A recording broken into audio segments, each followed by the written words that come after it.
Yeah!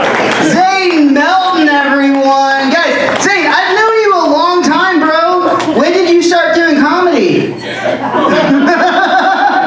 Oh, man, guys, we're going to just keep that momentum going right now. This next guy, it's his first time here on this stage, and we're so glad to have him. Make some noise for the very funny David Parsons.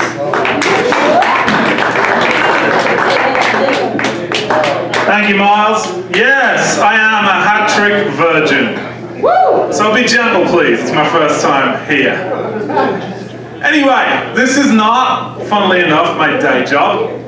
I'm an attorney. Please don't hold that against me. I'm not one of the bad ones. And hey, if you get raided later, I'll give you the friends and family discount. Yeah! Anyway, I pretty much enjoy my job, but one of the worst things about it is that people are always asking me for free legal advice. And that's kind of annoying. I mean, you don't ask people for free stuff generally. But I like to oblige when I can, so here's some free advice for the gentlemen in the room. And you're mostly gentlemen in this room, so I think that this will be a public service. I don't know whether you know, but Texas recently made a law that you can't send unsolicited dick pics. So, gentlemen of Tinder, please ask permission before you send a picture of your cock to any potential dates. Now, it's a Class C misdemeanor, so you won't do hard time. But a stiff fine will probably still deter many would-be members of the penile paparazzi. An unintended consequence of the law is that part of it criminalizes the sending of pictures of clothed erections. So any pictures of junior high school boys are now illegal unless you happen to catch them at one of those rare moments when they don't have a boner. I don't send dick pics myself, it's not my best side. And besides, I'm a happily married man of 12 years. The only person I'd be sending them to would be my wife, and she let me know in advance that she did not consent. Apparently seeing my penis once a month is quite enough for her. Anyway, although uninvited penis is the scourge of online dating, I'm not without sympathy to those men that get caught cocks akimbo.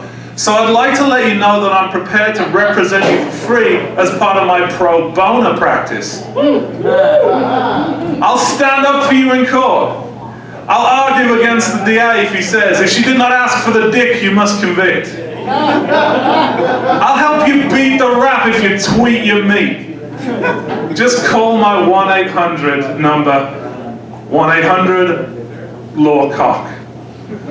Anyway, you may have picked up on the merest trace of an accent. I'm not from around here, not Lewisville, I'm from Dallas, but I'm actually from England, but I moved here 20 years ago.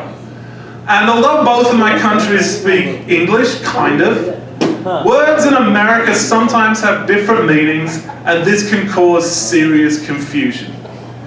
In America, fanny is childish slang for buttocks. In England, a fanny is a vagina. You can imagine my confusion when an American friend told me that she'd been on a long bike ride and her fanny was still sore. How the hell were you sitting on the saddle, lady?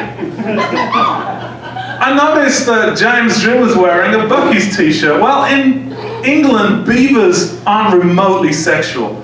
In fact, the youngest Girl Scouts are called Beaver Scouts and are led by a grey beaver. I'm pretty glad they don't do beaver cookies, because I'm not sure I could quite handle that. In England, rubbers are used to erase pencil marks. Not here, which explains the strange response I got when, before a test, I told an American classmate that I didn't have a rubber and asked if she had a spare I could borrow.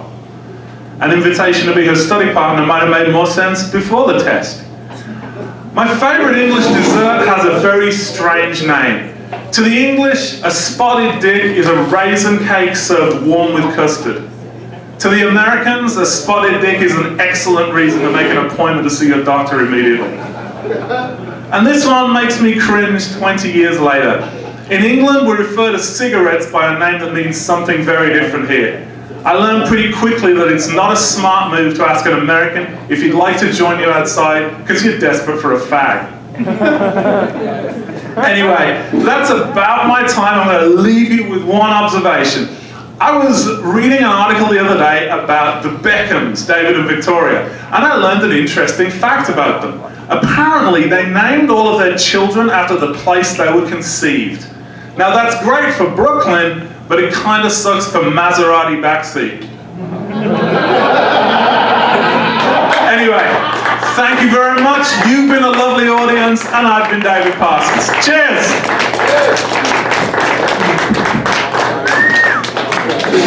David Parsons, everyone, it's his first time here. Keep making some noise for David. Next comic of the stage, he's a regular here at Hat Tricks, and he's going to actually take over and host for a little bit in this next section.